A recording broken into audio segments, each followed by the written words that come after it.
여러분이 생각하시는 그 완벽한 때 있죠? 네, 완벽한 때는 결코 오지 않습니다.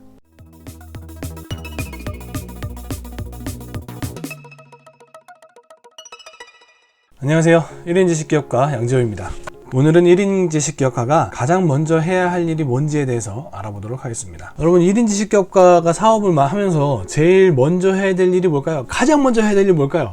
아이템을 찾는 거다, 미천을 마련하는 거다, 멘탈 관리 하는 거다, 그다음에 지식을 쌓는 거다, 다양한 것들이 있겠습니다만, 제일 중요한 1인 지식기업가가 제일 먼저 해야 될 일, 바로 사업자 등록증 만드는 겁니다. 생각보다 단순하죠? 네. 이게 사업자 등록증이라는 것이 있어야 뭐든 할 수 있습니다. 홈페이지를 만들어도 만들 수가 있고요. 물론 홈페이지 사업자 등록증 없이도 만들 수 있지만, 사업자 등록증 있는 상태에서 홈페이지 만들게 되면 그 나가는 외주 비용이나 이런 모든 비용들 다 비용 처리할 수 있거든요. 근데 그 사업자 등록증이 만들어진, 물론 전에도 이렇게 해서 등록할 수 있지만 사업자 등록이 있는 상태에서 만드는 게 아무래도 수월하죠. 그 다음에 그런 비용의 처리들, 또 장사를 하더라도 장소를 임대하는 거, 홈페이지를 임대하는 거, 서버를 쓰는 거, 사업자 등록증 없이는 다 불가능합니다. 제일 먼저 해야 될 일은 바로 사업자 등록증을 만드는 겁니다. 그리고 이런 프로세스의 과정에서 이런 것들이 필요한 서류로서 의미를 갖는 거지만, 결정적으로 왜 필요하냐 하면 바로 마지노선을 긋는 효과를 갖습니다. 이 마지노선이 무슨 뜻이냐면, 여러분 마지노선 아시죠? 그 전쟁에서 마지노라는 장군이 있었는데, 그 마지노 장군이 최후 방어선을 딱 긋습니다. 딱 긋고, 이 선 넘으면 우리 다 죽는다, 우리 목숨 걸고 이 선을 사수해야 한다, 이렇게 이제 병사들에게 공포를 했죠. 그러고 나서 이제 목숨 걸고 싸우는 병사들로 인해서 적의 공격을 성공적으로 막아낼 수 있었다, 이런 뜻으로 이 마지노선이라는 게 생겨나게 됐습니다. 우리나라 말로 하면 이제 최후 방어선 이런 뜻이고요. 옛날 말로 배수의 진이라고 할 수 있죠. 배수,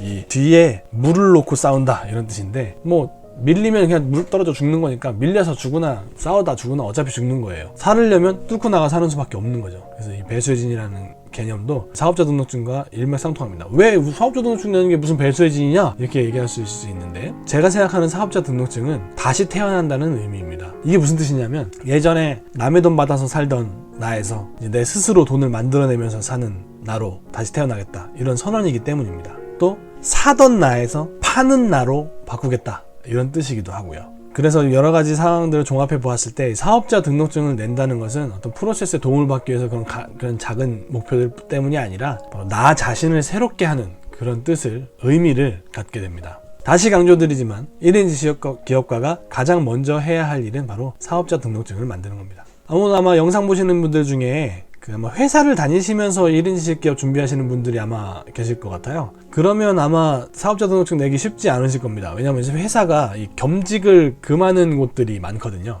그런 분들의 경우라면 지인분들의 명의를 빌리셔서 사업자 등록을 내시는 걸 제가 추천드립니다. 저 같은 경우도 그랬어요. 저도 회사 다니면서 이제 1인 기업 준비를 했었거든요. 그러다 보니까 겸직이 안 돼요. 그래서 사업자 등록을 내기가 애매하더라고요. 그래서 저는 이제 와이프 명의를 통해서 사업자를 냈는데, 그렇게 해도 충분히 같은 효력으로 사업 충분히 추진하실 수가 있습니다. 만약에 오늘 사업자 등록증을 아직까지 안 만드신 1인 지식기업가가 계시다면, 오늘 반드시 만드십시오. 그래서 사업자 등록증을 손에 딱 쥐는 순간 여러분은 1인 지식기업가가 됩니다. 반대로 사업자 등록증이 없다면 여러분 아직 1인 지식기업가 아닙니다. 물론 이렇게 생각하시는 분도 계실 것 같아요. 공부 충분히 하고 준비 좀 더 해서 된 다음에 사업자 내면 안 됩니까? 이렇게 얘기하시는 분 계신데, 제가 이 말씀 꼭 드리고 싶어요. 여러분이 생각하시는 그 완벽한 때 있죠? 네, 완벽한 때는 결코 오지 않습니다.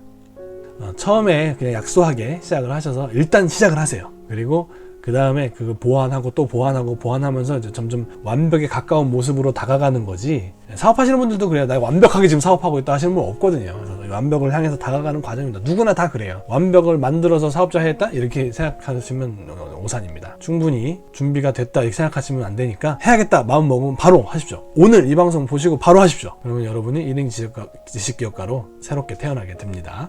추가적으로 사업자 등록증 빨리 내면 좋은 게 하나 또 있어요. 뭐냐면, 혹시라도 이런 경우 없으시면 좋겠지만, 투자금 명목으로 대출을 받을 경우가 있습니다. 돈 모아서 이렇게 하면 좋지만, 또 투자를 받아서 하면 좋지만, 둘 다 안 되는 경우 있어요. 빨리는 해야 되는데 돈을 없는 경우, 그럼 대출을 땡겨야 되죠. 그럴 때 사업자 대출이라는 항목이 있거든요. 근데 개인 신용대출 말고 사업자 대출을 받기 위해서는 이 사업을 얼만큼 영위했는지 그 기간이 굉장히 중요합니다. 그리고 물론 돈을 얼마나 벌었느냐도 중요하지만, 이 사업이 언제부터 시작한 거냐, 이게 중요해요. 그래서 얼만큼 그만큼 이 사업체를 유지해 왔는가, 이것도 중요한 판단 지표가 됩니다. 그렇기 때문에 사업 개시 일자가 빠르면 빠를수록 그만큼 대출에 유리합니다. 나중에 공격 투자를 하실 상황도 대비를 하셔야 되기 때문에, 물론 대출 안 받는 게 좋습니다. 안 받는 게 좋지만 그런 공격 투자를 해야 될 상황도 있기 때문에 미리 사업자 등록증은 최대한 빨리 해두시는 게 좋아요. 저도 사업자 등록증은 사업 시작하기 한 9개월 전에 냈어요. 미리 한참 전에 내놨었고, 사업자 등록은 4월 달에 냈었는데 실제 사업은 이제 6월 달부터 시작을 했었거든요. 그 다음 해에 6월 달에 시작했어요. 그러면은 거의 14개월 먼저 내놨었죠. 나중에 실제로 대출 받을 일이 생겼었는데 사업 기간이 그만큼 오래돼가지고 한 3년 넘었더라고요. 쉽다기보다 좀 대출에 좀 유리하게 받을 수 있었던 경험이 있습니다. 여러분께서도 그런 공격적인 투자가 필요한 경우에 대출 받으실 일이 있을 수도 있으니까 미리 사업자 등록을 해놓으시는 것을 강력히 추천을 드립니다. 자, 오늘은 1인 지식기업가가 가장 먼저 해야 할 일, 바로 사업자 등록증 갖기에 대해서 말씀을 드려보았습니다. 의미 있는 시간 되셨길 바라고요. 더 좋은 내용으로 다음 시간에 찾아뵙도록 하겠습니다. 끝까지 시청해주셔서 감사합니다.